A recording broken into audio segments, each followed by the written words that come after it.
And here we are for this week's call-in show. Oh my God, am I excited about this? Last week's call-in show was fucking dope. We had a lot of people call in. It was very exciting. And I just wanted to thank everybody who could join us last week. Without going any further into it, I'm just going to pass it over because we were just having a pretty dope conversation about something previous to this. And so I'm just going to stop talking now and see who wants to pick it up from here.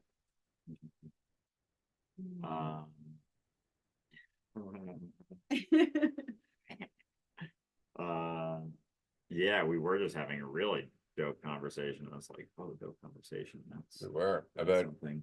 about understanding that Okay. you can have two conversations, Yeah. really, and they're the same Yeah, conversation. yeah. You can have a very general conversation about life as a whole, your relationship to the moment, choices that you make versus things you hold on to, and things you let go of, so on and so forth. But you can hear that and go, oh wow, that's a very general thing that applies to a lot of stuff. Or you can translate it into what you are specifically obsessing over in terms of a need or a fear. And you don't know you're doing that unless you're self-honest enough to go, yeah, it's kind of a need and a fear. And then watching for the distortion, because that's what it is. It's watching for the distortion. It's like, is that really about me? Or is there another way to look at that? Right. And that goes back to the, maybe I'm wrong. We were talking about that previously, like, because we're always so sure that everything's about the story of me. But the story of me is not reality. So reality is not about the story of you. You're just translating it that way. And if you're making reality about you, like everything you hear is going to be translated based on that, like getting offended when someone says something that, like, they're not even necessarily referring to that person, but they can get triggered. And we see that in social media comments all the time. It's like someone responds to a video in a certain way and someone else responds assuming that they're maybe triggered, and maybe they're not, they were just sharing something. And then you'll see someone defend just because they're jumping to a certain conclusion that has to do deep down, whether they realize it or not, with them. And so in everything that you do, is your life, is that focus on what you do about prioritizing how you're doing and like how you're doing personally instead of what's going on in reality. And like that prioritization like shifts the filter, shifts the thoughts, shifts the experience, when it's more me prioritized, it's the tension, it's the rigidity, it's the hesitation. And when it isn't, when that's inverted, it's like there aren't so many reasons to be tense. And like that can be a priority.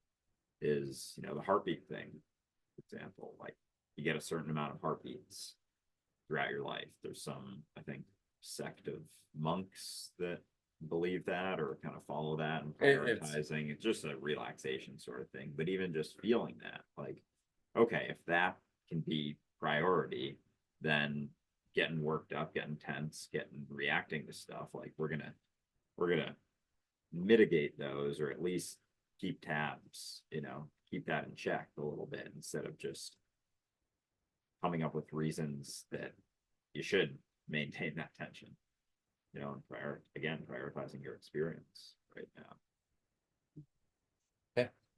It's the difference between trying to get through your life, quote unquote, which is just a story, versus working on your relationship with here and now, which is always a very general thing with infinitely variable skins. Right? It's always the same thing, you here now, with different versions of all of those things. And so there are very general things that go along with you through each and every moment, like your capacity to make it about the story.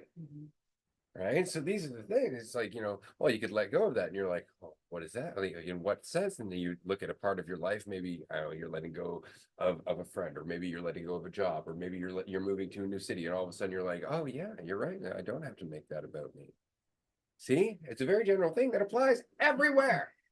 everywhere. But if you are focused on your story, you're going to think, and it's going to sound like the person who's saying that is speaking of specifically about that story, which is impossible because they don't know your story. Right? They don't know your story. And that's how easy it is to get confused between what we think is happening versus what is actually happening. And it's not until we're willing to go, maybe I don't know, maybe I'm wrong, that we start paying attention accordingly. And that's when we start actually getting in information. That's when we start actually learning. That's where we start seeing opposing viewpoints. That's where we start seeing things from a different perspective that's not quite so narrow-minded, because we are in fact willing to feel that insecurity, willing to feel that uncertainty, and then just be informed by it. Yeah, willing to relax that sense of control for a bit, even like cut yourself some slack as you're going through things, as you're experiencing things, and that uniqueness, like the inability to know someone's story, like know the story they're telling themselves, and the inability for anyone to know mine, that I tell myself or focus on when I do, think about something about myself. It's like it's impossible. And the experience that we're all having right now, even that is like impossible to see another's perspective or someone else's perspective of how something is going. But there is that, like, there is the connection through that, is like, we can't know each other's, but when there isn't so much of a story in the way or an assumption that's, related to your personal story that you just keep staring at, like there is more of an ability to pay attention to what's going on and like start to just build faith in yourself and like really see that as, okay, there's opportunities right here to relax a little bit more, right here to relax a little bit more. Oh, focused on this, relax a little bit more. But yeah, yeah, that's yeah. I like the idea, or the image that comes to mind right now is that it feels like I would be a cup, and when I'm having an assumption and I think I know exactly what's going on, the cup is filled to the brim with water. And when I admit, or not admit, but when I acknowledge that, maybe I might be wrong, a little bit of that assumption pours out of the cup and there's a little bit of space. And so, it's hard to fill already filled cup. And I know that analogy has been used possibly in martial arts, but it is very true. It's hard to fill an already filled cup, and the cup is usually filled to the brim with assumptions. But just giving yourself a little bit of room to say, maybe those assumptions might not be right. Maybe I'm wrong. Maybe a couple of them pour out, and then there's just space for more of any else to be poured in. this it's like all the assumptions are parts of that cup. A cloud, just clouds, the more that you're making, the more sure you think you are, it's like the cloudier that shit's going to be. And seeing that, oh, these are entirely unknown, it's like that's when it starts to clear and there's actually space to see what's going on and looking at it, and seeing, yeah, it's a question mark, but like at least you're paying attention to it. Like at least you're seeing what's actually going on instead of through a serious filter sometimes. Yeah. I want to take a moment and remind our listener, if you are here live, that you can join us for up to 10 minutes. Just go to dualisticunity.com/live. And that will take you to a form where if you fill it out and you agree that you're going to be part of the podcast episode, you can join us for up to 10 minutes. Shoot the shit with us. You can tell us a little bit about what you're doing. You can tell the audience a little bit about yourself or your point or your question or anything like that. It's a great way to engage with the community and all the listeners as a whole. Even if they're not here live, they will be listening after the fact. So that said, we actually do have somebody who is currently in the queue, and we are going to let them in. They would like to speak about speaking with authority. And I believe that this is our friend Ben.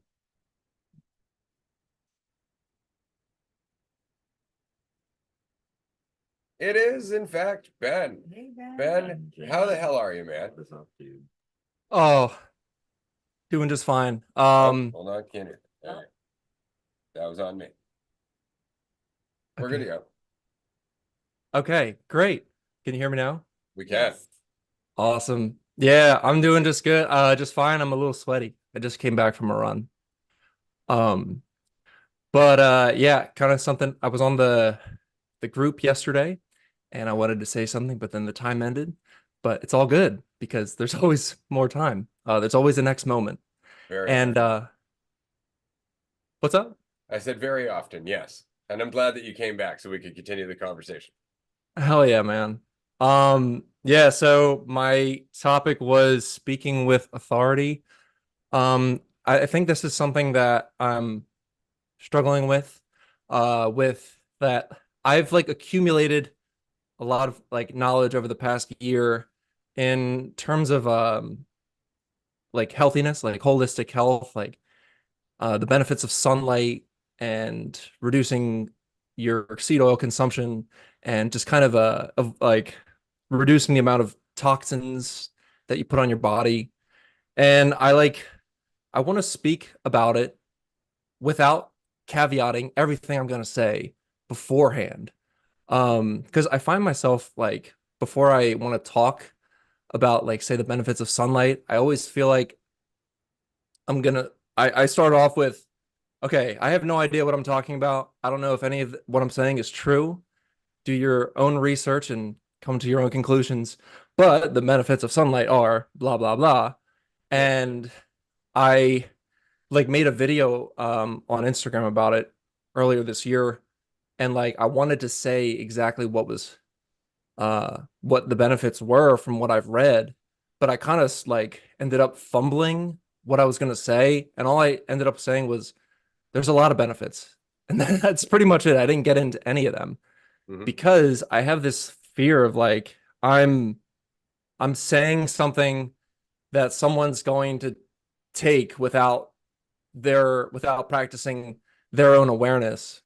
But I think that fear is like rooted in a sense of control that I am saying it in the right way and that I have the authority to speak on it. Like I kind of just want to express what I'm expressing without first caveating it. Right. Because like, I don't know if you're familiar with that feeling. Absolutely. I caveat everything. And I'll admit it's hard to do. It's hard to do because there's it's always tempting to want people to look to you as a source of information and knowledge. It's always tempting to want to look to yourself like you actually know, right? But as you said earlier, you've read a lot about these things, right? That's it. You haven't done the research yourself. You haven't done the studies on the body. You haven't done any of these things. It's not that these studies stand alone in isolation. There's always other things that are contributing factors. I mean, for years, there was the whole study about, cholesterol being extremely bad for you. And then over time, it was realized that stress is also a huge factor in how your body processes cholesterol. So there's always more to it. And I think that although it's not satisfying to have to admit that, right? There is a level of honesty there that the world could benefit from that not enough people are doing. I mean, there are Dr. Oz's and shit all over the place telling you exactly how this is going to save your life and fix everything. They don't know. They don't know, but it's easy to prey upon people who want a silver bullet. It's easy to prey upon people who want someone to know the answer, and that person just happens to be you. And I relate to this. I understand because this is why I caveat all the time. This is why it's important, is because then the listener's benefiting, not just me. Yeah, I right. Go ahead. Oh, I was just gonna say like I totally get that. And I saw your article that you posted in the Discord of like it kind of questions the whole seed oil movement, that the anti-seed oil movement. And I wanted to say thank Mhm. you for that, because your review of the restaurant thing was entertaining, right? But it actually made me go, I really don't know what the fuck this is all about. So I went and read a number of articles. That was just the one that I found to be the most informative and backed in terms of like, data and research and whatnot. But it actually made me go and look into what this conversation has been, because I honestly, like, I heard it from Andrew a couple years back about seed oils being a thing, and I have no idea. And I haven't looked into it ever since. And so I appreciated the fact that your review made me go and look into it. And what I enjoyed about the fact was that, again, correlation is not necessarily causation. And so although the seed oil thing isn't the silver bullet in saving your life, it does lead to people eating less junk food, right? Which is good for them. So I mean, there's that argument as well. So it's not to say like the whole thing's without purpose or without benefit, but yeah, as always, it's always just sharing what you know, but saying like I'm open to more information. Like I'm sharing what I know with passion. I'm sharing what I know with enthusiasm. I'm just not saying I know it all. Just that this is what's driving me. And I think there's nothing wrong with that at all. It's just that again, like it would be easier to just go, I know, hear what I've got to say. It would be easier. Yeah, I think with any sort of like feeling, oh, am I an expert? Am I not? Do I know enough? Like that sensitivity right there is super important, but it can also, kind of get in the way of like you just expressing that and even understanding, holy shit, hold on. I've been so sensitive recently to like when I lose my train of thought that it'll just like cut so quick. But yeah, I think understanding that you only know what you know, and like, oh yeah, with being like an expert at anything, it's like there is an experience there, I think, when it's like you're making it less about you, like the least about you as possible in sharing something like as a need, as a bridge to some other understanding instead of just, sharing an experience with something. And like when that is more the priority, like seeing that there aren't so many silver bullets or answers necessarily, it's more of just like a personal sort of experience. Like this has been my experience, which I think, if you're just showing that, then there doesn't need to be so much concern for that. And that's why it's like the actions as opposed to, the reading and learning is super important too. Like actually understanding it from your own perspective.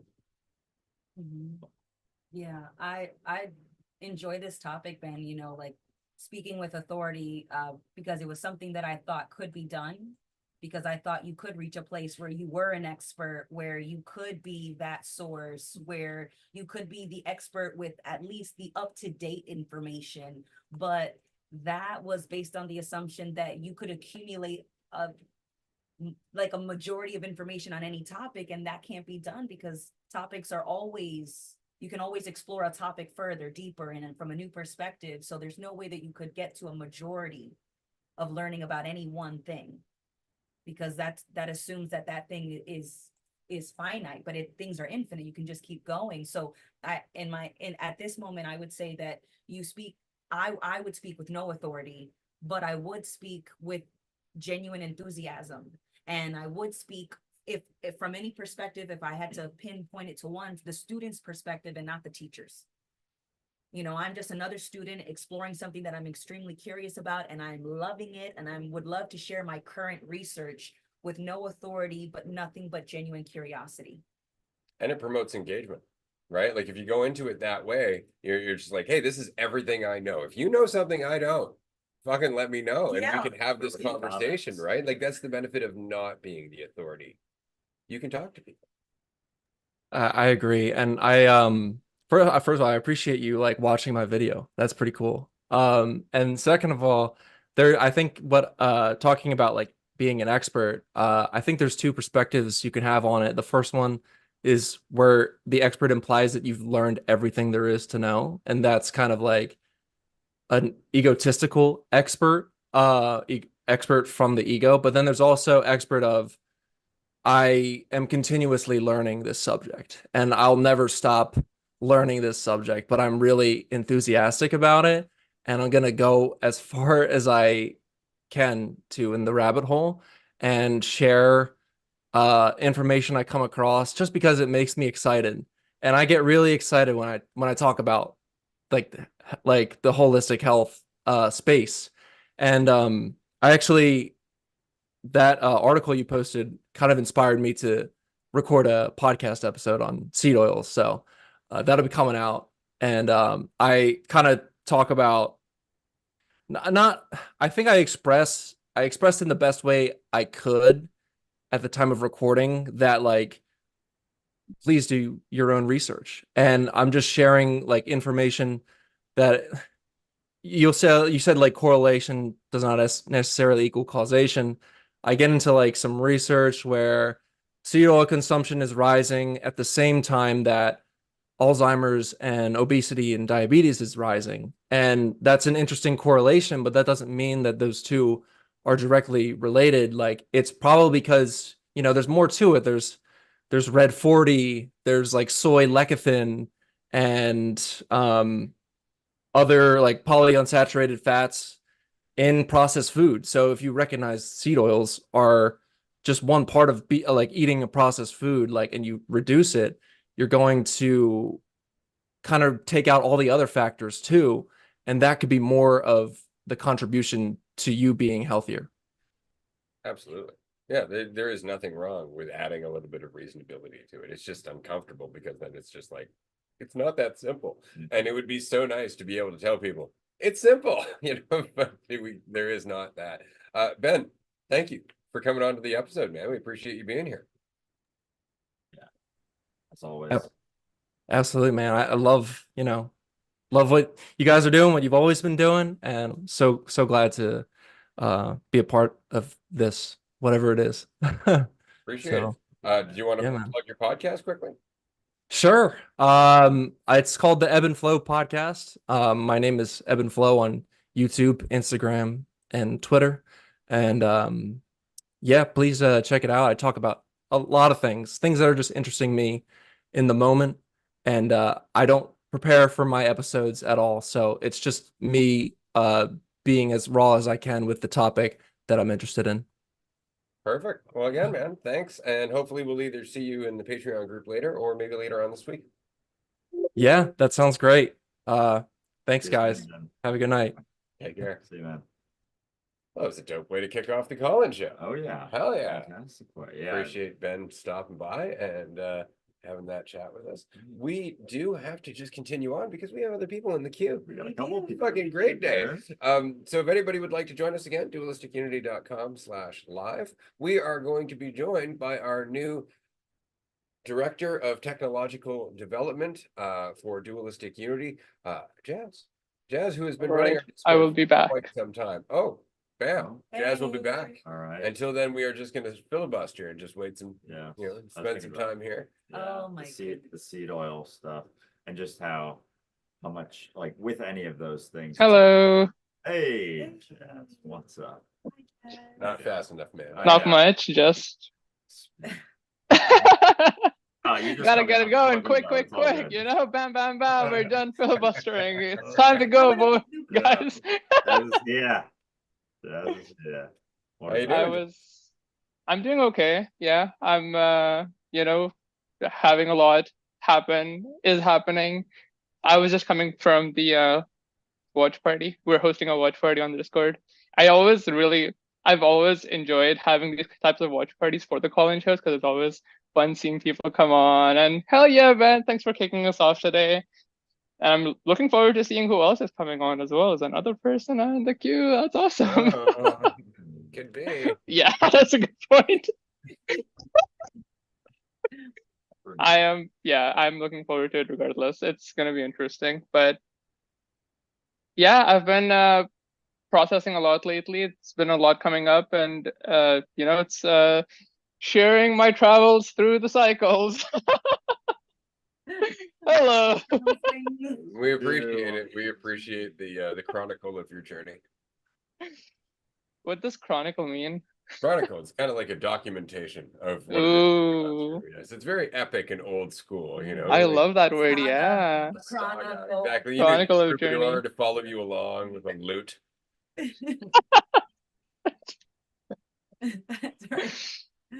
right. But here goes the chronicle. Yeah, it's interesting to see how easy it can be to get caught up in a cycle. First of all,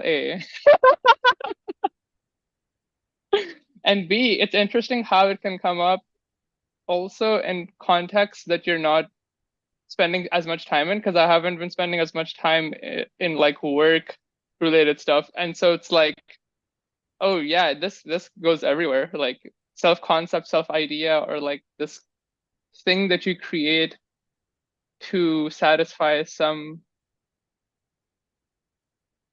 thing, some condition on life can penetrate everything. It's like always at the back somewhere, but it's like when you go through different experiences, when you're like going out driving or putting yourself in the water when you don't know if you can drown or not, or if you're going into work related stuff, it's bringing up a lot of different things, I think, in terms of where identity is derived, in terms of where self-worth is derived, where certainty is derived about who you are, where you're going, who you're with, and who you're without as well. It's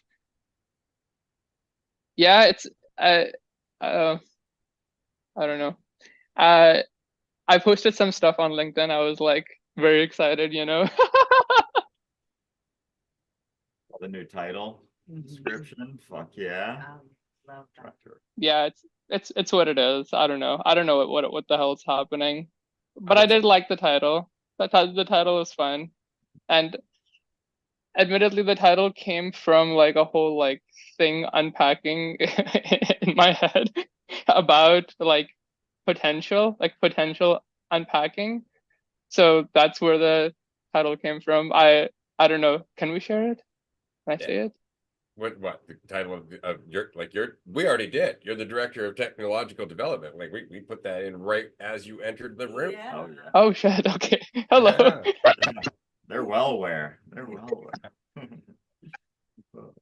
Got a director. Like in hear the ye, house. hear ye. You know? Wait. I have a whole Yeah. thing for this then. Welcome to your coronation call. Thank you. We talked about a ring a while ago, and you know, I was eating a Kinder Egg this one time, and this ring popped up, the ring to rule them all. Yes. Hey. Nice.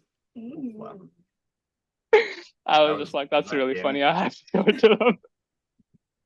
So y'all may kiss the ring. That's right. That's Technological bitches. god coming in. I do appreciate the other offer of a title for director of magic, but sadly we decided that title is not quite ready yet. The magic wing of Dualistic Unity is still in development. So That's Yeah. that will remain classified for a little bit longer. right, you gotta come to the 9-day retreats for that if you want to. Need at Oh, least Lord. 3 under your belt. Yeah. Minimum requirement. Earn your magic three, stripes, see, as you they know. say, in the gazebo. Yeah. The gazebo was a good time. The gazebo was a wild time. Yeah, no, that's fair. At one point, perhaps it shall open up, but at the moment, it's really been about just not waiting for anything. Because it's interesting because like after I came back from Denver, I'm noticing a huge.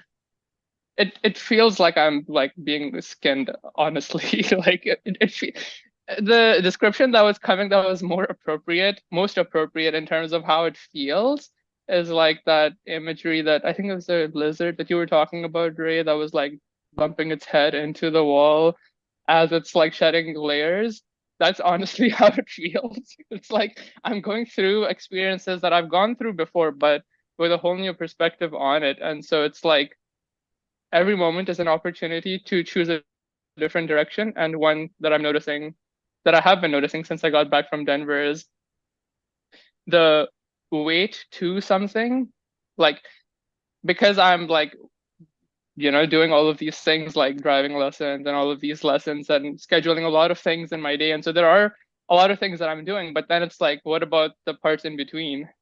That's where life is also happening, can also happen, but often doesn't seem to, because I think that there has been habitual cycles of spending time thinking about myself or worrying about what I need to be doing, or I don't know. This couch is is my go-to place for sitting down and wondering what the fuck is happening. And it's been, honestly, it's played a role for sure, but now it's like, okay, let's just do things. Like, we don't have to wait for the next thing. I don't even know what the next thing is. Like, honestly, I really don't. The next thing seems to change based on who the fuck I am, and who Yeah. I am also Right. changes every moment. So Woo! yeah, it's a roller coaster. Welcome to living. Like, and assume, oh my god. Or Assuming- death. Assuming we can know what's next. Oh yeah. Like, Yeah. Or that we want to, yeah.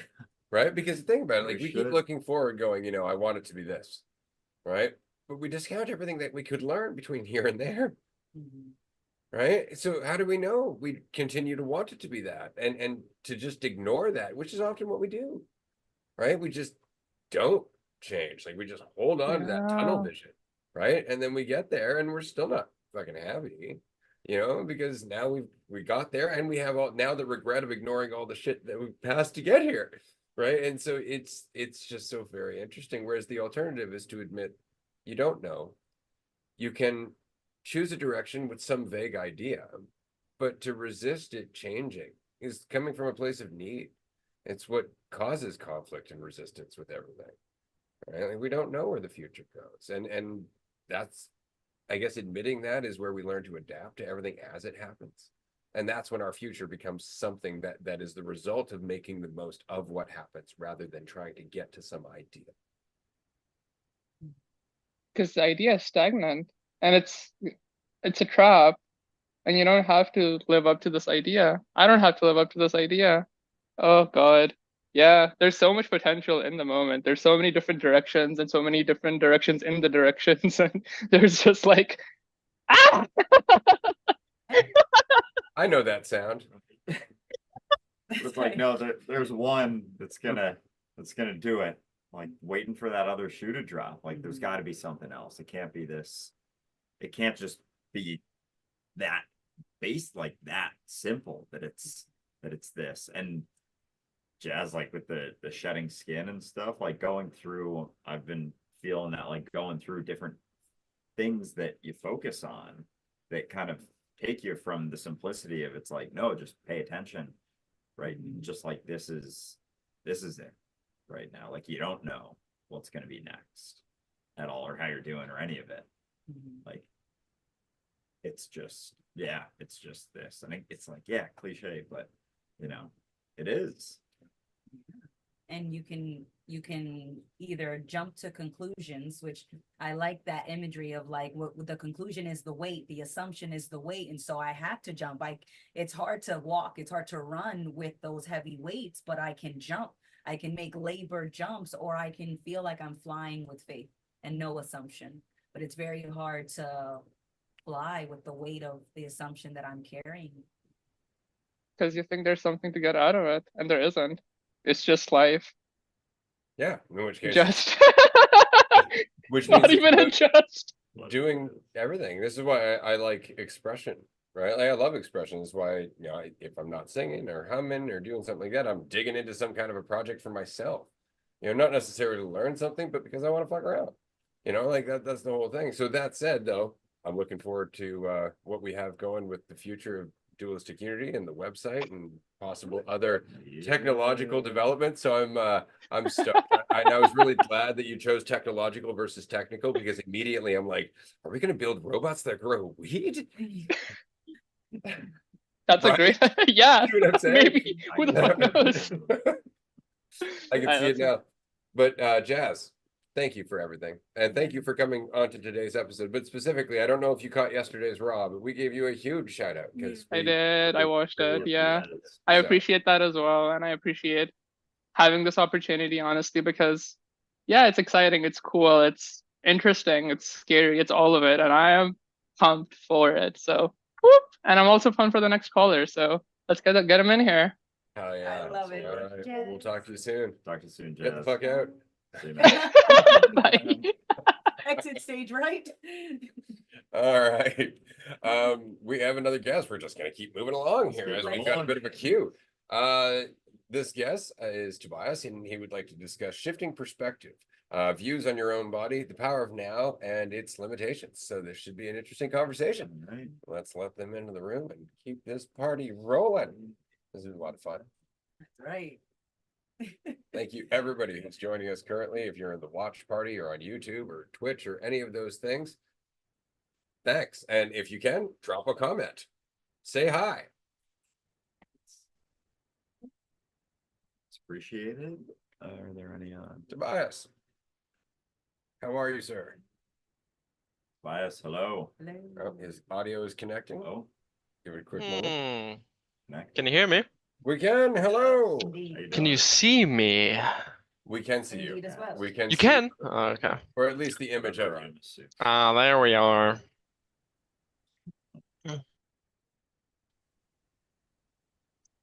Oh, the delay is crazy. I We think your will make audio it is coming work. through on. Okay, I just gotta turn off that delay.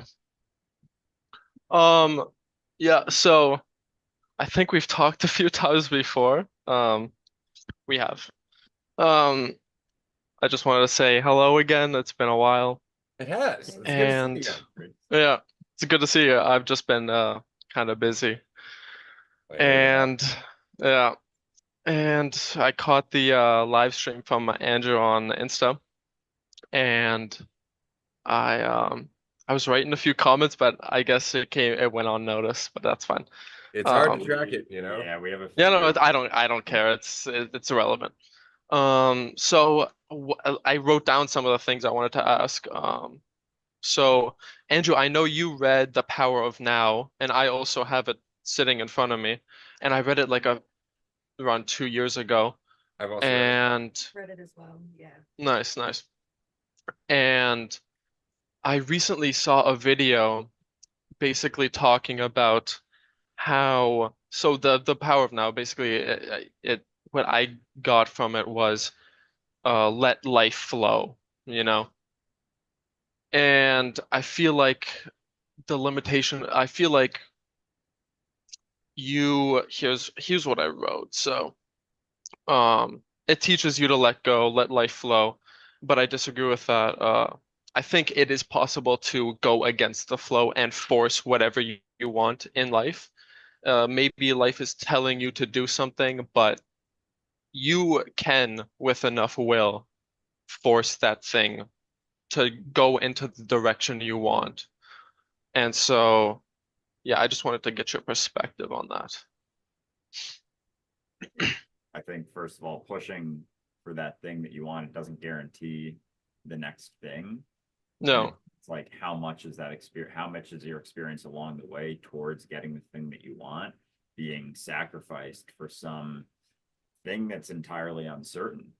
You know, that experience, what, a moment, a situation, some place that you're getting, it's like how much of my experience right now am I sacrificing based on trying to get there and prioritizing this seeming guarantee that getting what I want is the best barometer for something that means something about me, or always the best direction. Like it's only ever gotten me to wanting more things as opposed to being cool with, you know, where I'm at. There's the quote that I like bringing up. I think maybe I heard it from one of you at some point, but like, who has more, the man who has everything or the man who wants nothing? And so I like that. I yeah, see what you're saying, but I'm not saying that I personally am not like trying to force anything. I'm just looking at this as a perspective. I think I'm not saying I would look at it as I lack this and I need this and I need to pursue this, because also it's completely unknown where that direction will take me as well. So it's completely irrelevant also if I force this thing to happen or if I let it go and let life flow, right?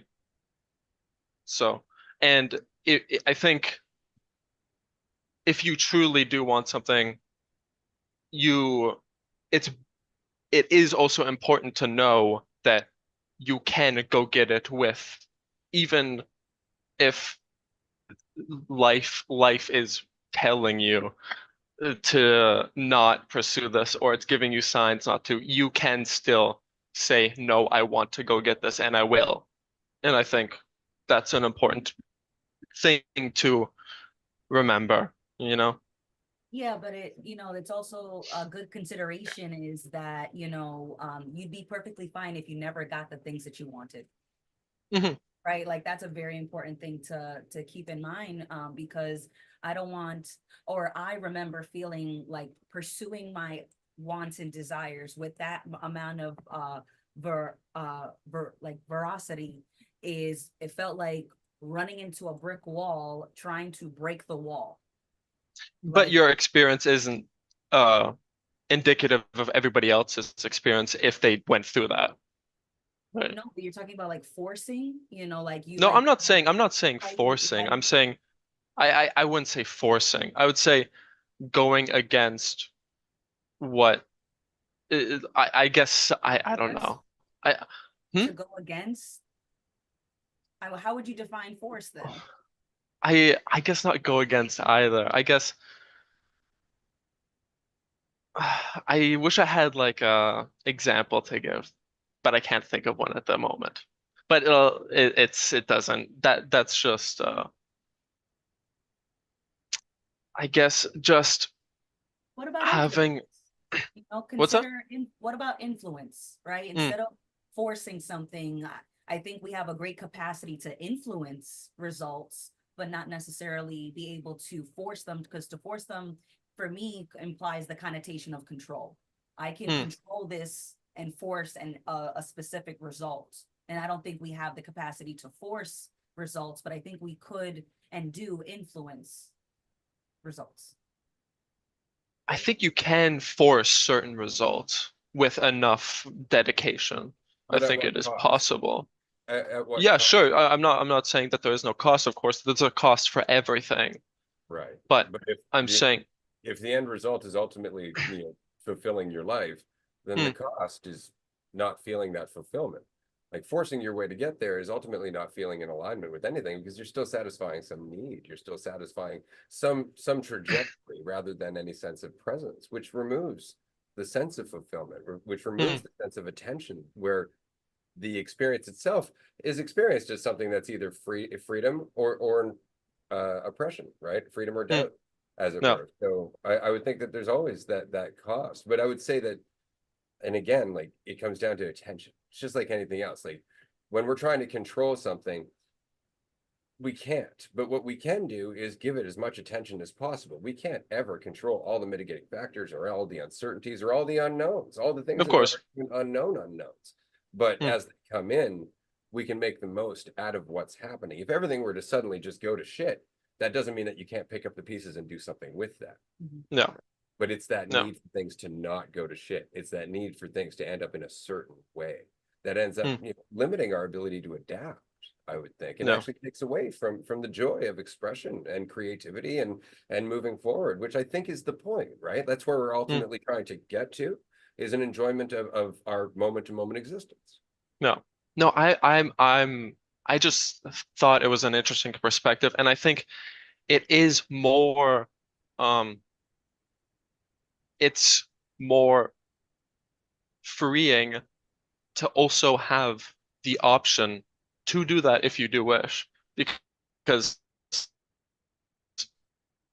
And it is also self-limiting to say, no, I can't get this, I should, Yeah. Yeah. Um, and the other thing I wanted to say was I've been like while showering, I found it really interesting.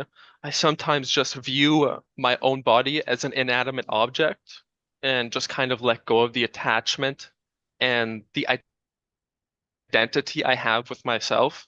Right. And then I focus on my awareness, and then I then transition to my appreciation for my experience through my body, which I That's find cool. is very, very interesting.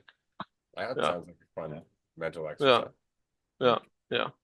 yeah, it's like a balance. It's kind of like the non-duality, like Mm, teacher crowd can very much kind of mitigate or discount that experience of themselves, like, and maybe throw the body out with it and just focus on like being energy awareness, but it's fully discounting a part of that experience too. Mm. Not saying that, you know, you said that you were doing that. It sounds like there's, yeah, balance there for sure, but like, because it's both, you know, it's Mm. very much, you know, everything going on, but also we each have influence here, which is dope, which is really cool.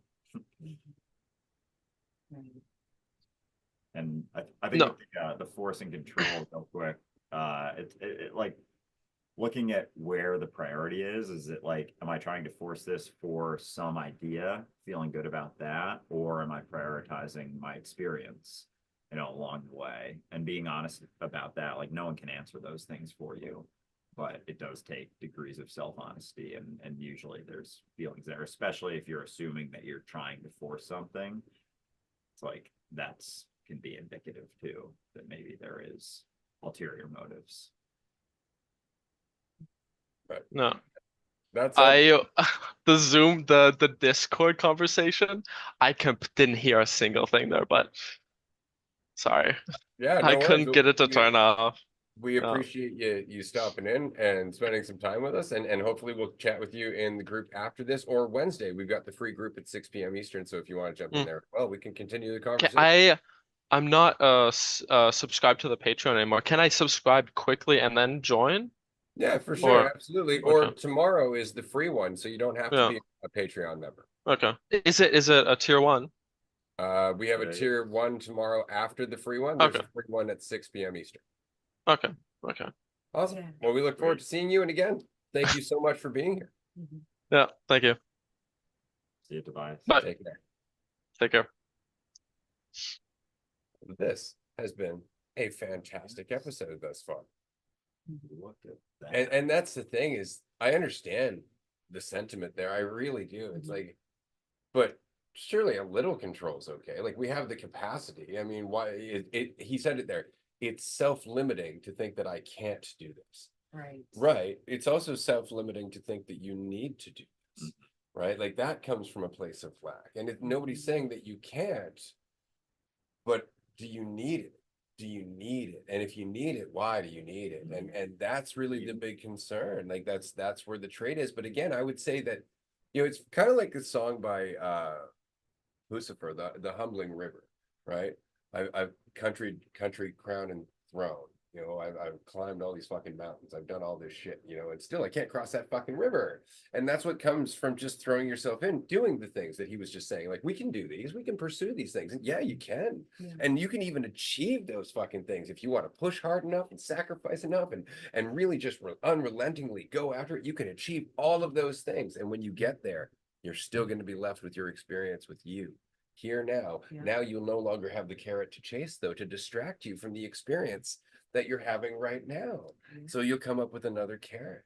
And it's not that you can't do it, it's that it's not going to give you what you want. It won't. But there's a part of us that needs to do that enough times to finally just go, fine. All right. But even then, it's like, brain's like, well, maybe a little, you know, maybe just a I've little got bit. a juicy I've new got- carrot for Right, you. absolutely. And I've got a system, see. White plate. That's right. Guaranteed. Garnish. Guaranteed. For sure. Absolutely. It's blowing off in the distance. One day, just tripping, falling, stumbling as you go. Yeah. Oh, Just like, no, you don't have to, you know, but it's just, it did sound like he was saying, you know, the option's there. Why wouldn't I take it? And it's like, yeah, it is there. It's always Absolutely. gonna be there, but Absolutely. you've been taking it. How's that going for you? Exactly. You know? Right? But that's again, like, it depends on whether I'm looking at it, because I can tell myself it's going just fine as I continue to Yeah. need to get somewhere. Yeah. Right. And again, it really just comes down to a point where you realize you've been running in circles. You realize you've been chasing your tail, and you get fucking tired.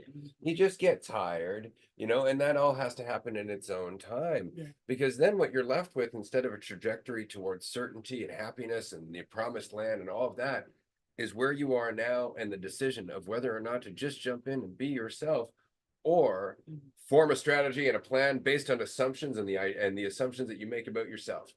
So it's always that choice. And on that note, we have another person in the queue. I want to remind everybody watching, if you'd like to join, dualisticunity.com/live, and you can join the queue and be on the episode for up to 10 minutes. But for the time being, we have Levi in the queue. And if anybody doesn't know, Levi actually offers coaching, not coaching, but I guess one-on-one chats. That's a better way to put it. If you're just looking to go through shit and self-reflect in a way where it's really on you and there's just the space for you to do that with somebody who's been doing the very same thing for a good period of time now, Levi is definitely at your disposal. Go to dualisticunity.com/Levi, and it will take you to his offerings for, I believe it's a 25 and a 50-minute session over Zoom. You can shoot the shit. And of course, it gives Levi an excellent opportunity to share all of the shit that he shares with us regularly, not just on call-in shows like this, but also on our group Zooms. And so I'm going to shut the hell up and just let Levi into the room now. But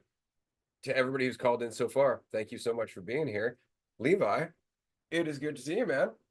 Levi, hello. Welcome to the party. Hey, Levi. Oh, there we are. Oh, Hello.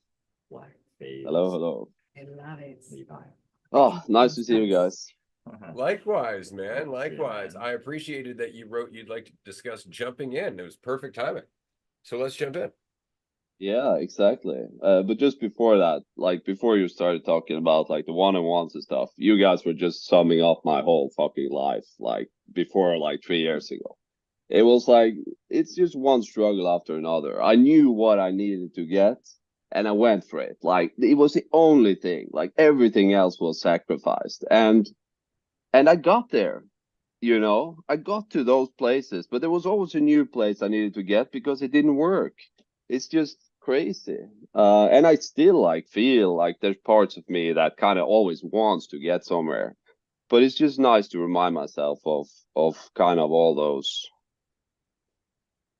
those times where I've achieved something and there's nothing there. There is no carrot, there's maybe for a little bit, but it quickly becomes a new one further ahead. So yeah, I just wanted to say that before jumping into the jumping in topic. So We appreciate it, man, because that's it.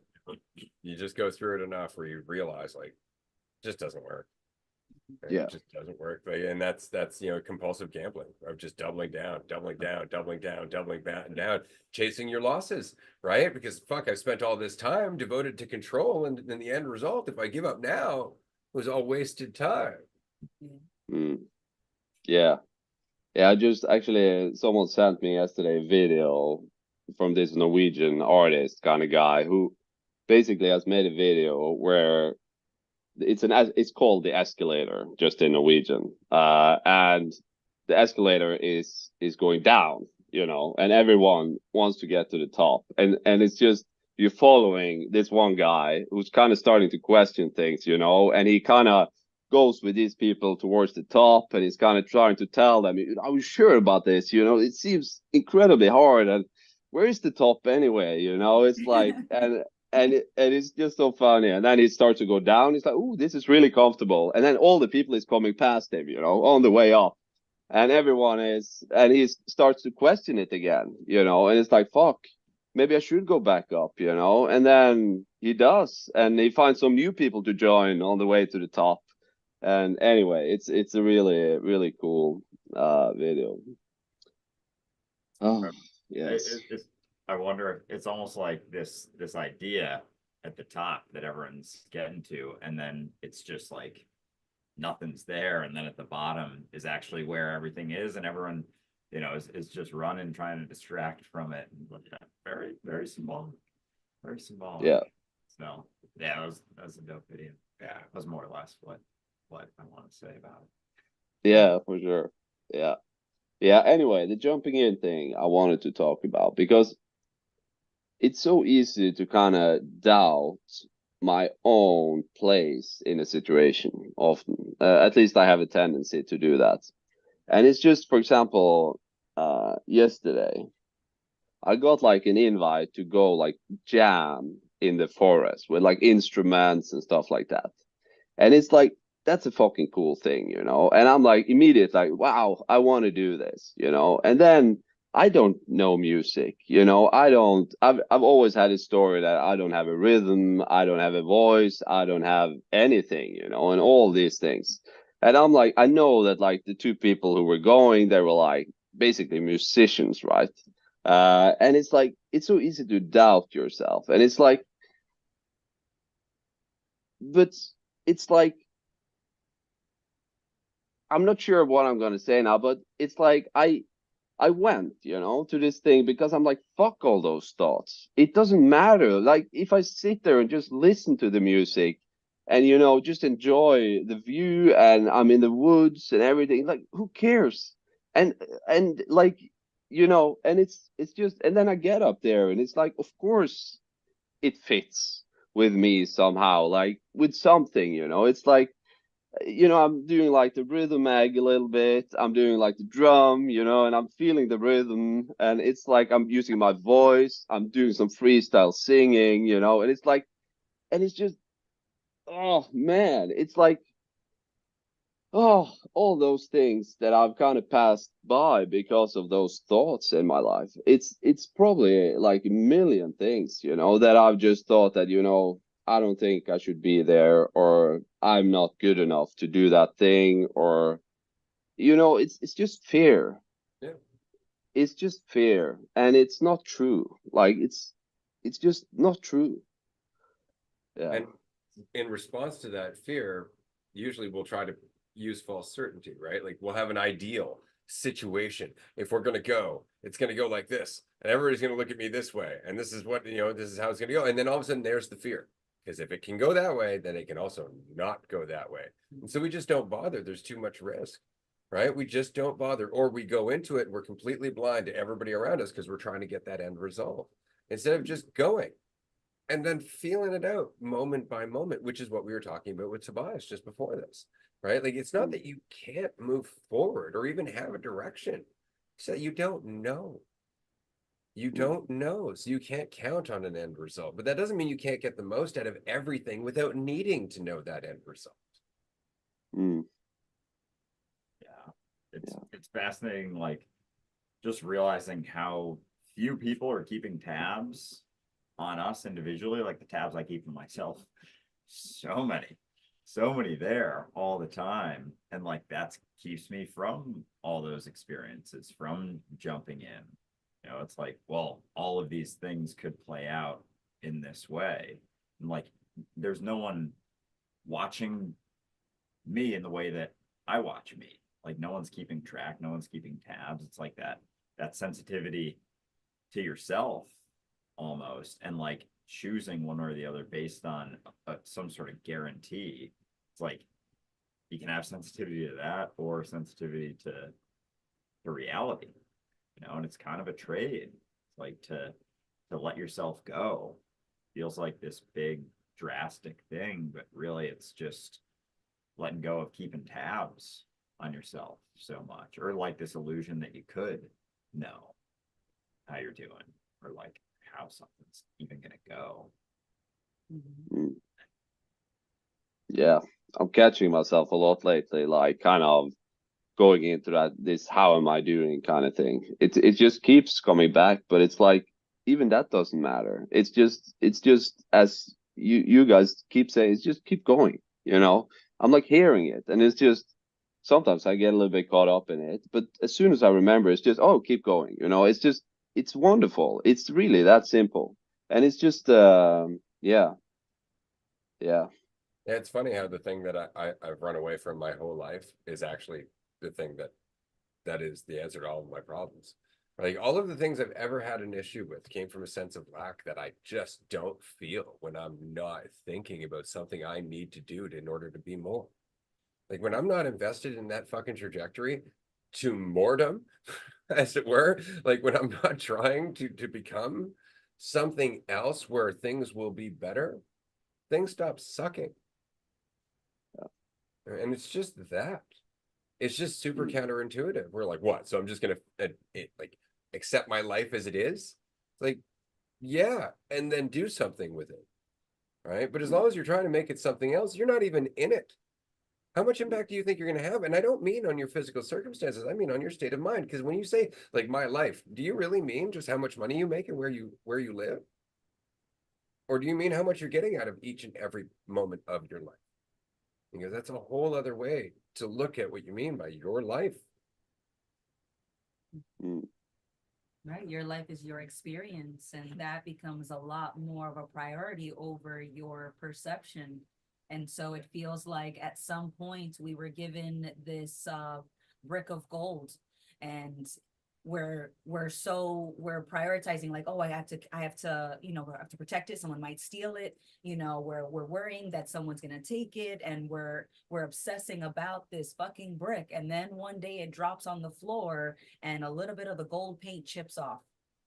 And it's not a pure gold brick, it was just a regular brick painted gold.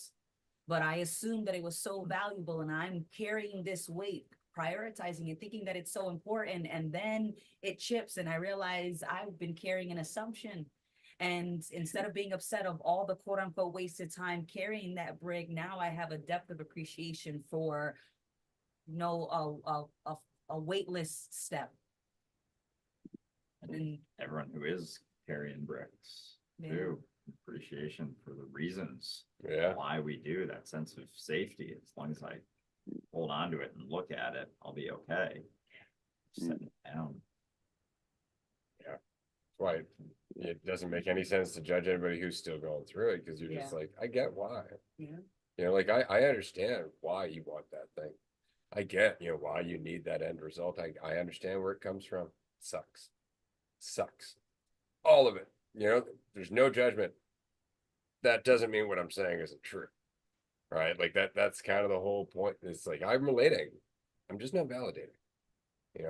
I'm relating to where you are, but I've done that enough to know it's just a brick wall. You're just gonna end up hitting a brick wall just as long as you're trying to control. But when you just let go, you flow with and as the river, which does not imply that you're not doing anything. Because I know somebody had left a comment. I think it's damaging for people to be told to just let things flow. But you're assuming letting things flow in that comment anyway, not you specifically, Levi. That letting things flow is almost apathy. It's just letting things happen in a certain sort of nonchalant, non-participatory way. Kind of way. Absolutely. Not Whereas negligent. letting things flow is being part of things as they happen, as opposed to being rigid and structured on a trajectory into a future that doesn't exist. Yeah. And isn't going to solve your problems, because your problems stem from your inability to align with reality as it happens. To be in sync with the flow. Yeah. And like actions you're taking now are so often based on assumptions just about the future, like all future assumptions. So many of the fears that pop up are assumptions, very much so about, oh, if this plays out in this way, like this, I'm gonna feel this way or that way, and like all these guarantees. And when that's not, like the false certainty isn't so much of a guarantee, then those actions, there's like so much more freedom, like so much more is out there. Like the unfamiliar things are seen as, I don't know, more exciting than like frightening in a sense, but also frightening too from perspective. But it doesn't mean that that's got to stop you. Yeah. Just because it seems frightening. Levi. That said, man. See you, man. Yeah, this has been As fun. always. Appreciate you jumping on here. As always, we're going to continue the conversation later. I don't know if you're going to be on there, as I know you are on the other side. It's pretty late, so we'll see if I feel awake or not. Oh, So, fuck, man. but anyway, thanks for the chat, and thank you. see you guys. Absolutely, man. Talk to you Take soon. care. This has been a dope episode. I've been having a lot of fun, for sure. We don't currently have anyone in the queue, so I'm going to go to our community Discord, wherein somebody has asked a question in the Ask a Question section. Oh, thank you. Nice. Keep the questions All coming, right. please. What are your thoughts on pure awareness? And can there even be any thoughts on pure awareness?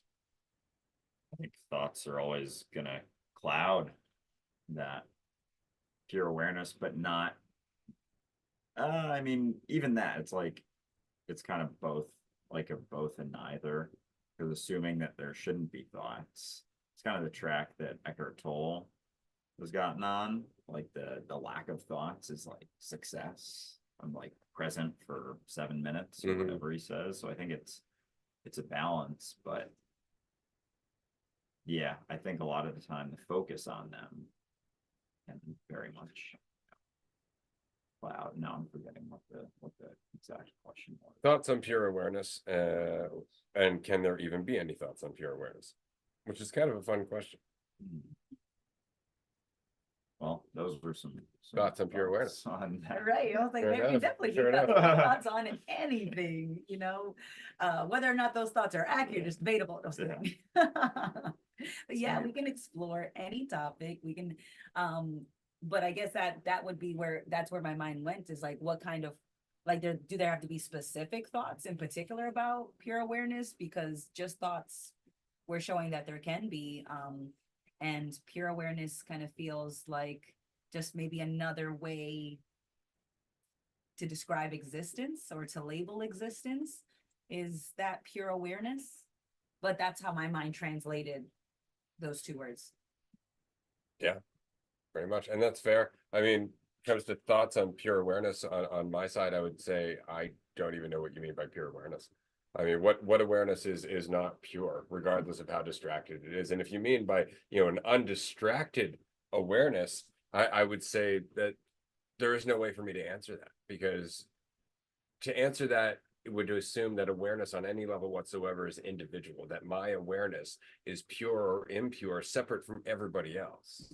And there is no such thing. So if there is just awareness, period, then even the parts of awareness that are distracted are pure awareness, reflecting an aspect or a potential experience of awareness.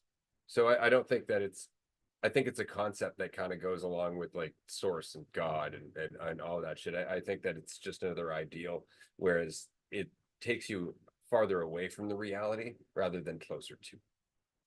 I think that would be the thought there. We had a follow-up to what we were talking about in terms of flow. I mean that assuming that where life is taking me is where I should go. And that's what I was saying. That's exactly what I was saying in terms of you view going with the flow is kind of apathetic. Like, oh, it's just happening to me. Life has never been directing you anywhere. And I say this with all sincerity and empathy. The fact is that it sounds like you're just playing victim. Like you haven't been making choices up until now. You are where you are as a result of the choices that you've made up until now. You've been directing the flow the whole time. What you've never had is control. What you've never had is control. And so now you're just trying to do it again, but now you've got like the tried and true way. You're like, no, this one's going to solve it. But you've been doing that your whole life.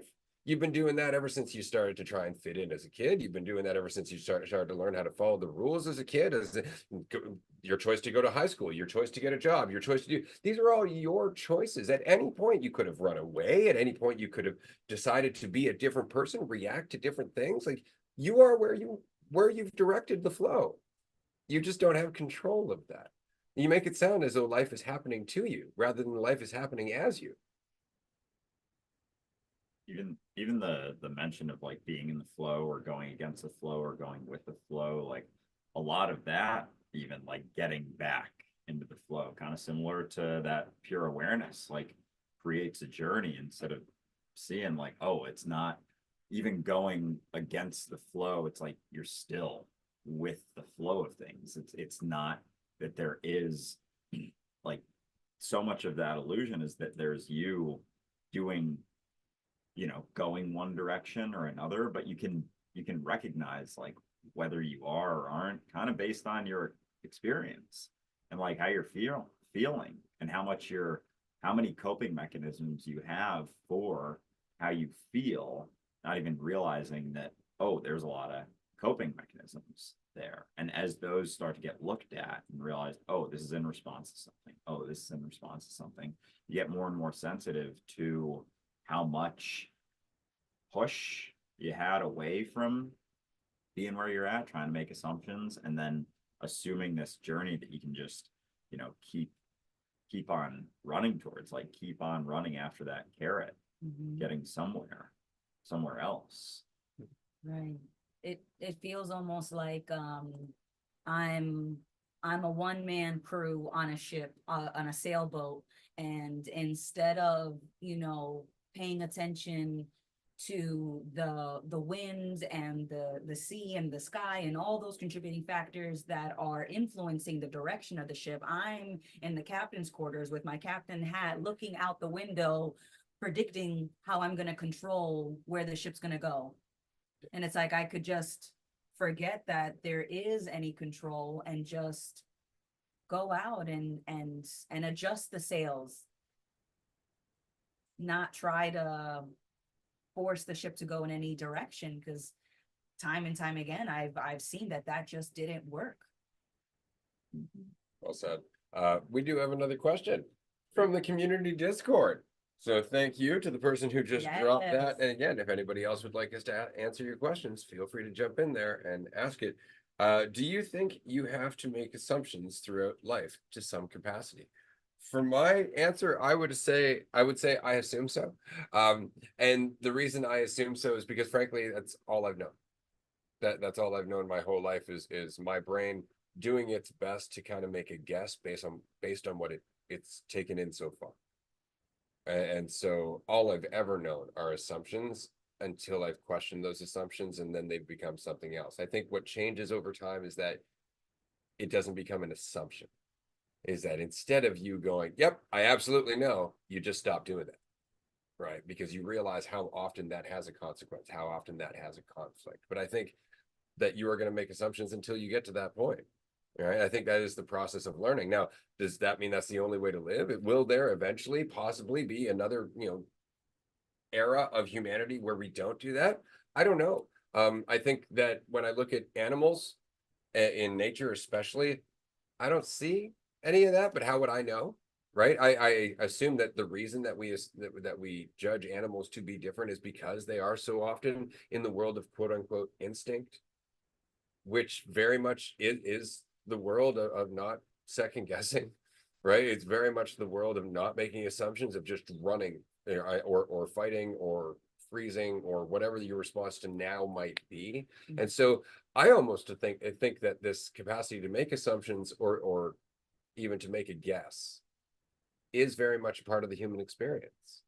Right. But I think it's just that we tend to fall back on the assumptions for the certainty, and there isn't a common dialogue about the cost of doing so.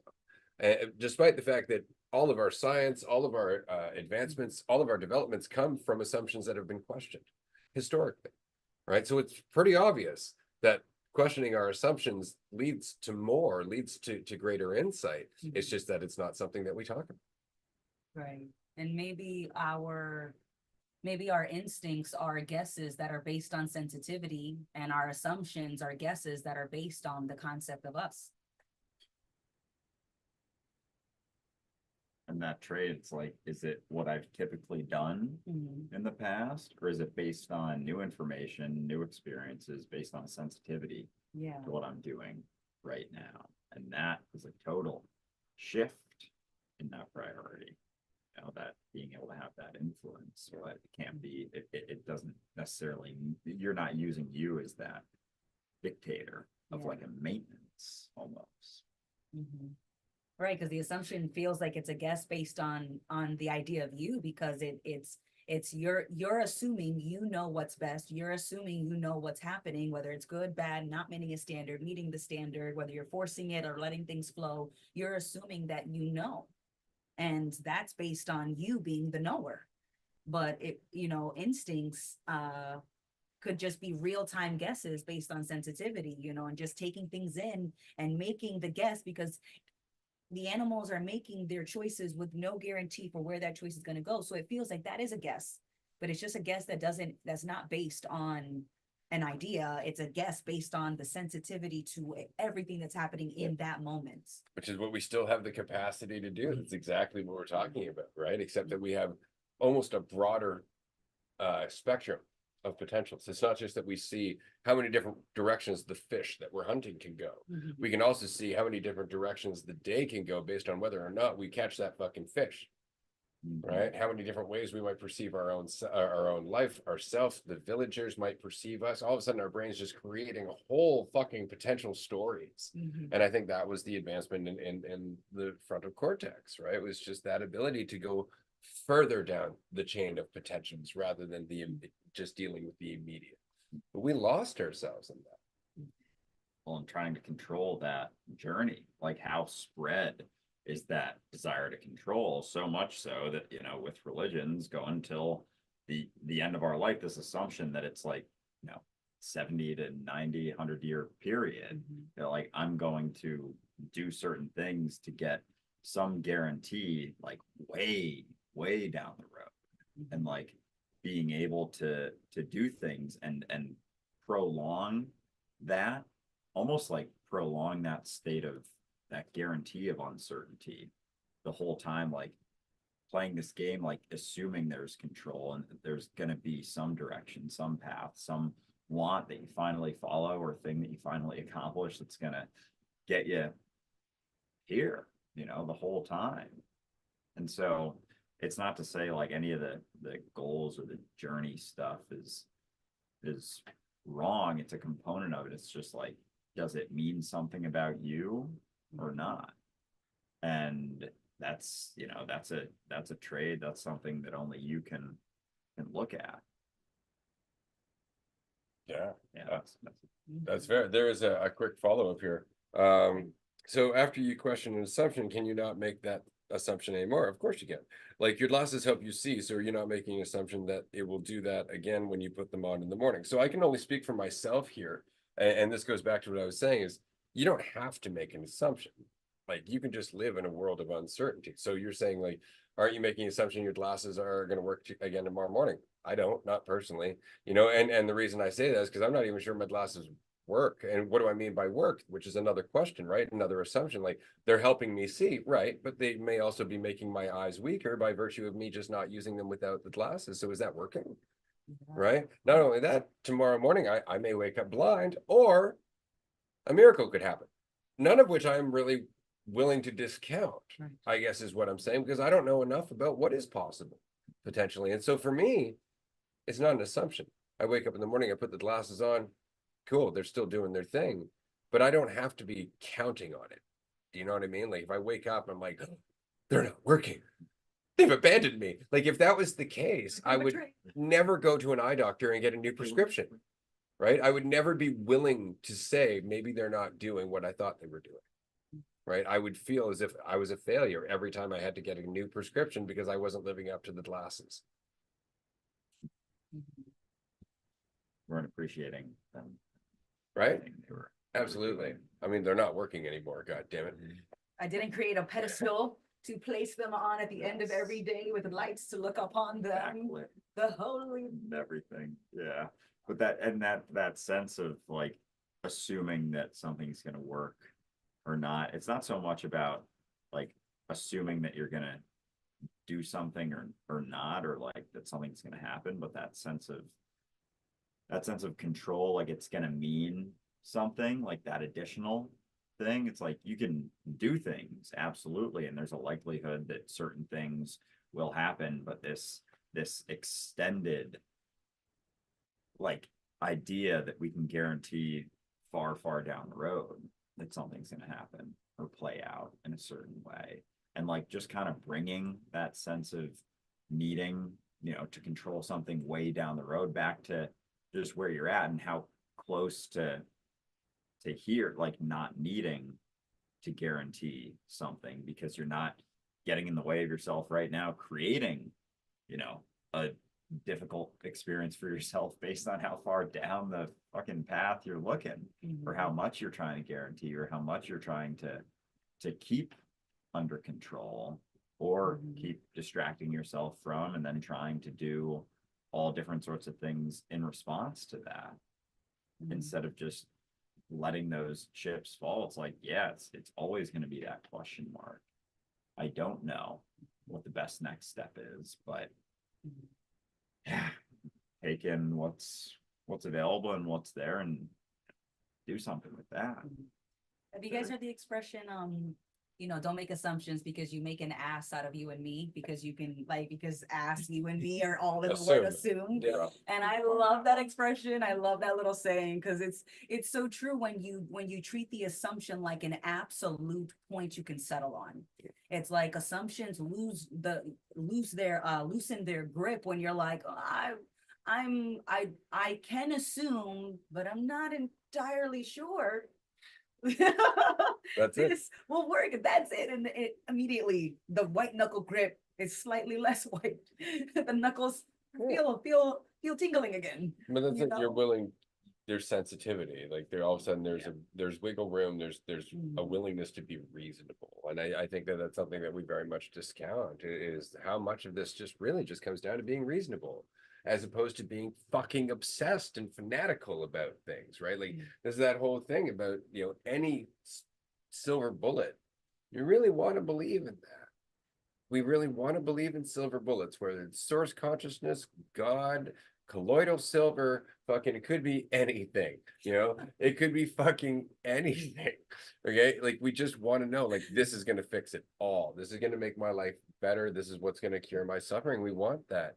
But to recognize that, to actually be honest with ourselves about that, just like being honest with ourselves about the need for control, the need to be liked, the need for certainty, all of this stuff, to just recognize it and be honest about it without judgment is what makes you aware of all of the shit that you do as a result of those things. And that allows you to make different choices. It's the willingness to see it again without judgment that allows you to make different choices. But that's the point, is are you willing to just look? And that requires you to be here. Yeah, and even those things, like things look into the future. Someone will set some vacation and like be excited for that. Like those things can give temporary hits of certain feelings and experiences, but it's like, how much is your focus on that? And as you go, then looking back, and it's like a willing trade that you can do, even looking back on fond memories. It's like something that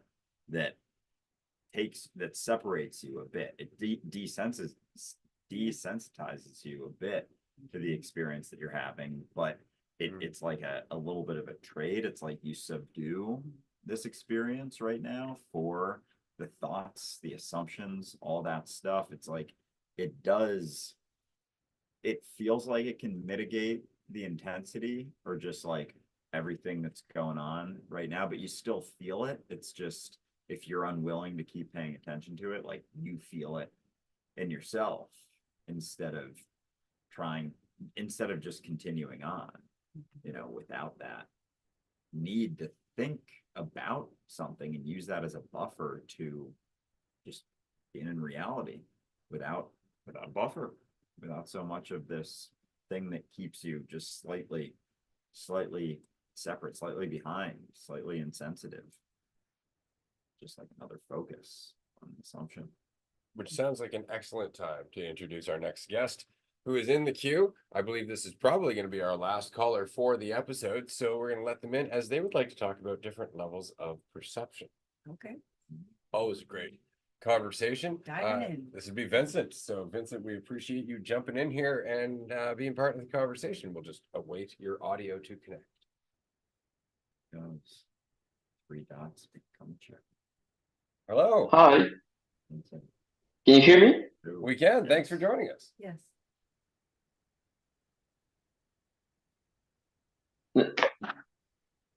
Nice to meet you. So you'd like to discuss the different levels of perception. Where would you like to start? Well, this is my first time here, so I don't know. Should I introduce myself, or If we you would just go like to. straight to the subject?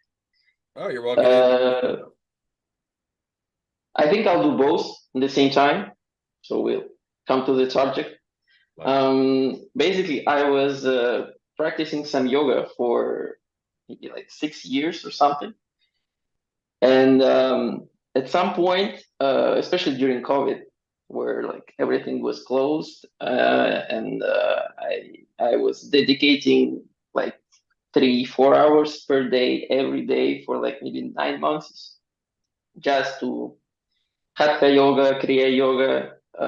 It was very intense. It was very, very intense, and it crushed a lot of boundaries that I had in my body, but also in my mind. The whole perception, the whole idea of my identity as it is was mostly crashed, mostly crashed. And during those experiences, I had um, some very strange ones where there was this perception of now, right? Where basically at the beginning it was, well, some kind of a wake up call where I am here, here and now. Then this I disappears and only here and now stays. But then this kind of perception of this present starts to deepen and deepen and deepen and deepen, and um, it just lasts for like hours. I don't know, it just lasts for some time, and no thought, like nothing, complete space, and nothing at all. But something changed, and I stopped doing all my practices at once. I just stopped everything because I just felt some kind of need to stop, some kind of like a blockage or something. Something didn't work as I wanted to. And my question is about this kind of levels of perception, because like right now talking to you, for example, like I am aware of the present moment. I'm aware of what I'm saying. It's like talking and listening at the same time, right? Where is no thought, nothing, right? But this here and now, this present, is not as deep, as not as powerful, is not as I'm trying to put it into words, but it's just complicated to explain it. But it's, let me put it another way. I like to play video games, for example, right? And when you play video games, your attention goes straight, this kind of tunnel vision inside of the game, right? So it's the same kind of thing, but with the present moment, where you don't lose the perception of now, but you go very very deep into this center, like the core of the experience itself. It's easier when you meditate, when you just sit still and you can close your eyes or leave it as it is. But I mean, what is the, how should I put it?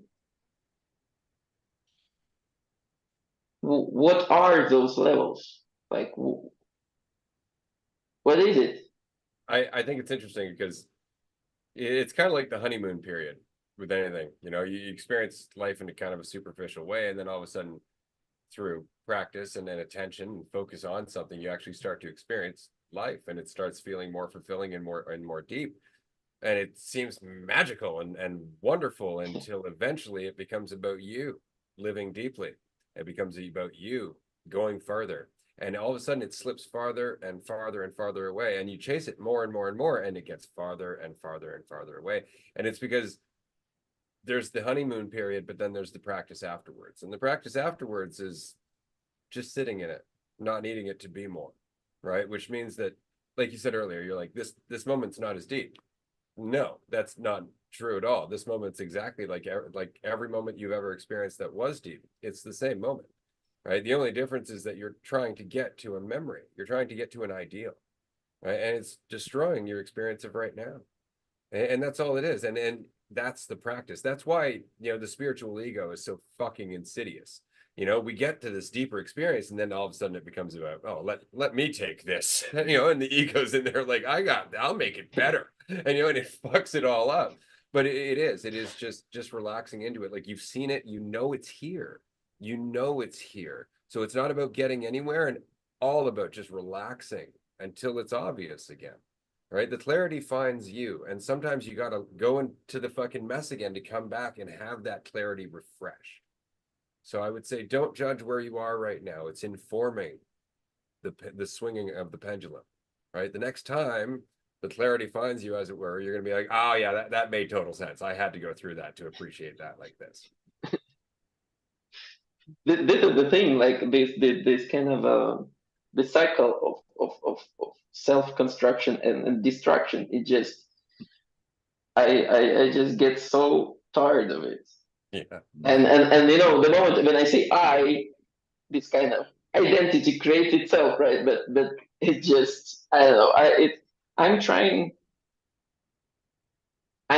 to find without finding, but just I'm trying to perceive I'm trying to perceive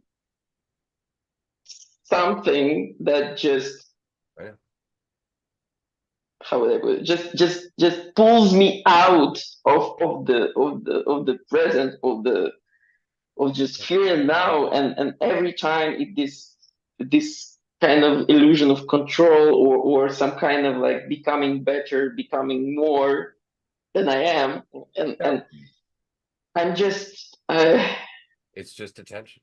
You know, yoga helped you tap into it last time because you were paying attention, right? But then even with yoga, it stops working after a while if it becomes about you doing yoga, right? So it's just yeah. attention. So you can pay attention to anything, right? As long as it's not about you. You can pay attention to cooking your dinner. You can pay attention to the walk you're on, but attention is the practice. Attention without the need to get anywhere, just paying attention. And that's where you're getting past that need for satisfaction, you know, where you can just watch a bird chilling out on a branch and not need it to be anything, right? To not need the experience to be anything. And all of a sudden you're like, oh, right, this is dope. This is exactly what I want to experience, right? And but it's counterintuitive, right? And the fact that you're getting tired of that cycle indicates that it's changing, right? That's great, because eventually there's just nothing to do. There's no cycle except for the one we make ourselves, and that's just going through it until we get sick of it.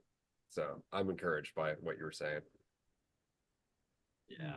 And I think as you go through things too, you start to notice, you know, the things that you tried to control, like that building over time of like perceptions, ways that you tried to build yourself up, make you into something. And so much of that is, you know, societally driven, community driven ways that other people, you know, build themselves up or distract themselves from things they don't want to look at. And you start to see all those things. And that's the beauty of life, is like being able to look at those and those situations, or jump into new opportunities where, you know, oh, I thought, you know, I was feeling pretty good about things, jumped into a new situation, and all these new unknowns, like opening up a door and the room's all dark and you walk in there and start to get to explore. And that's one of the amazing things about, you know, not measuring yourself so much, is that there is, you know, less concern about opening up new doors and just seeing what's in there, if it doesn't mean so much about me. You know, how I explore, how quickly, how well, how I'm doing the whole time is always going to be that question mark.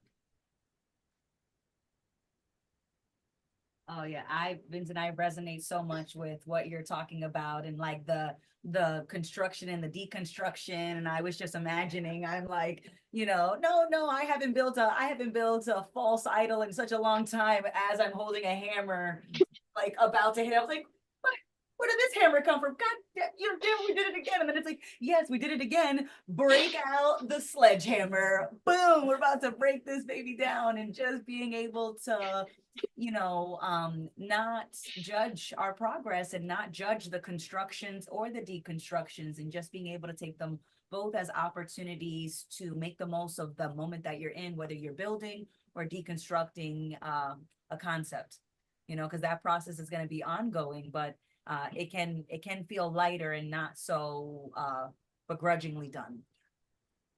Absolutely. Vincent, I really appreciate you calling in. I know this is your first time. It's absolutely been a pleasure to chat with you. I hope we get a chance to do this again. And The pleasure is mine. Thank you very much. well, thank you. Hopefully we'll see you in a group soon. Have a nice day, guys. Thanks for tuning in, man. Bye. This has been a dope episode. I've been enjoying the hell out of this for sure. We Seriously. do have one more question from the Discord. We have enough Ooh. time to address it, but before we do, I wanted to just add a little bit on to our conversation with Vincent. A really helpful thing for me going through all this for like the first decade was, I guess, the concept or the recognition of grace as a possibility, as an alternative to control, as an alternative of trying to get to a place where you're okay just to deal with where you are now gracefully. And to me, the image is always of a dancer when I think of grace, right? Of somebody who is simply flowing with the movements and the music and the environment as it goes. So that comes down to a level of ease. That comes down to a level of self-expression and self-faith. And so I would say if there's anything I could pass on to our listener and to Vincent, grace, practice grace and see what that means to you. Because I think just paying a little bit of attention to that can be very beneficial in the same way that contemplating something like eternity can be very beneficial to how quickly you need to get somewhere. That said, here comes the question. All right. Do you think that the belief that everything is irrelevant can help you be free in this moment? Do and be whatever you want in this moment? Or is it damaging to think that everything is irrelevant? Now, I like this question, and I'm going to start this one just by saying, I don't think it's irrelevant. I think everything is incredibly relevant to everything else. In fact, fundamental to everything else. Everything is important, period. What it's not is personal. It's not that it's not relevant. It's not personal. It's not that it's not important. It's just not about you. Not about me. What do you mean? Take it back. But yeah, the building of no, the what was the question again? Yeah, we're He's reading. the relevant versus irrelevant. Yeah. I think it's similar to like the nothing matters, everything matters focus as well. It's like, I mean, it's basically the same thing. You said it's like it's not relevant to you and like to know how you're doing along the way, but it's matters a lot to the moment, and like you're gonna experience the reflection of what you're expressing, like what you're giving off, where your focus is, how much control you're trying to maintain. It's like there's going to be a physical sense to assuming that there isn't a responsibility to everything that you do, like a responsibility to the experience that you're having, like a fundamental responsibility as the experience of what's happening. Like you're not something that's like in or out of experiences, like you're inherently connected to that experience. And so of course it's relevant. It's like, how could it not be relevant? There couldn't be anything I could fathom being more relevant, because it's not disconnected and it's not something that's going anywhere specific, but it's vital to pay attention so you don't stumble and fall too much along the way. And assuming that it's irrelevant is just discounting so much of that responsibility and your experience too, and like your ability to pay super close attention, or your priority of it, I think. Yeah, and that's based on the assumption that what's relevant, or that you understand things so much so that that it just nothing matters. But when I was thinking about how it's not personal, it's like it's not personal because you don't exist, not in the way that you think that you do. The person that's taking offense doesn't exist. So how can it be personal when you created this concept to take offense from other concepts don't, that aren't the priority. So it's, you know, I want it to be personal is another consideration. And the reason why I want it to be personal is because I want to be the priority. The concept wants to be the priority. The assumption wants to be the priority, but it's not, and it doesn't have to be. And when you can feel that you are taking offense where there doesn't need to be, it's because you created that person that is lacking, that's not getting something, that's missing out, that is somehow being treated unfairly. But just as easily as you created that person to take offense, you can deconstruct that person that needs to be offended, because it just doesn't matter unless you make it so. Like, do you know you're offended? Are you sure of that? Or is that just the thing that's just the thing that's doing it? Like, oh, I'm assuming I'm offended. Wait a second.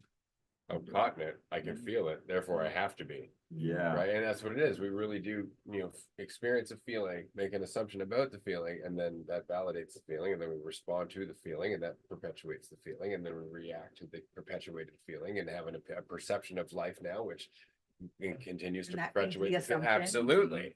Right. And it becomes this vicious circle. Before you know it, your head is completely jammed up your ass and you can't see anything but shit. Yeah. You know, and that's very much the point. But on that colorful note, we are wrapping up the episode here in a few moments. I just want to say thank you to our listener for joining us. I know we fell a little bit behind there with some of the episodes. We have just been fucking jam-packed full of shit to do. Andrew has been releasing docu-series videos and clips from our adventures. We have a bunch of raw episodes that are going to be coming out this week, as well as some other stuff. The business side of things is fucking exciting as hell. There's lots happening. Changes. That said, though, Port Alberni tickets are going to be publicly available as of this coming Sunday afternoon, probably 5:30 p.m. Eastern time. So if you want to come to Port Alberni and you want to make sure you get your ticket, I would recommend just jumping on Patreon now. It's well worthwhile. Even if you jump on for 1 month, you can save up to $350 on your retreat ticket. And Port Alberni is going to be, admittedly, like the pièce de résistance in terms of the crowning achievement of Dualistic Unity so far, because it's going to be fucking dope. And we're going to go see whales. That's going to be fun. We got a 3-hour charter specifically for the DU crew. So I'm very excited about that. There's a bus ride from the airport to the lodge. It's like an hour and a half long. We stop in an old growth forest with trees that are literally like almost 1,000 years old. It's just a hell of an experience. We got a chef, yoga, live music. Every room has its own bathroom. The rooms are shared with one other bed, except for the king room, which is still available, which has its own bathroom, and you can bring a guest to the king room. There's just a lot happening. So if you have any questions about that, give us a shout out. Let us know, and we'd be happy to answer any of those questions. Or you can go to the Discord, go to the retreat plan section, ask there, or even in the general thread. I'm sure Jazz is going to be like, no, go to the retreat plan center section. But either way, ask a question, and anybody who's been to one of these retreats will be happy to tell you what their experience was, for sure, because it's better you hear it from them than from us, because we have different experiences at the retreat, and your experience is also going to be unique in that it is going to be your experience, which is what the retreat's all about, being you, without anywhere else to go. So if you want to come just chill out, be at ease, enjoy the moment, do some dope shit with us, this is definitely one of the best opportunities to do so. And it's a solid like week. It's from one Saturday to the following Sunday. By the end of this, you're going to feel like you were with us for months. It's fantastic. But we got about 30 seconds left, so I'll let you guys wrap it up for today. Cool. Yeah, it's been a great call-in show. Really appreciate everyone for calling in and doing all that good stuff. And I'm pumped for that Port Alberni retreat.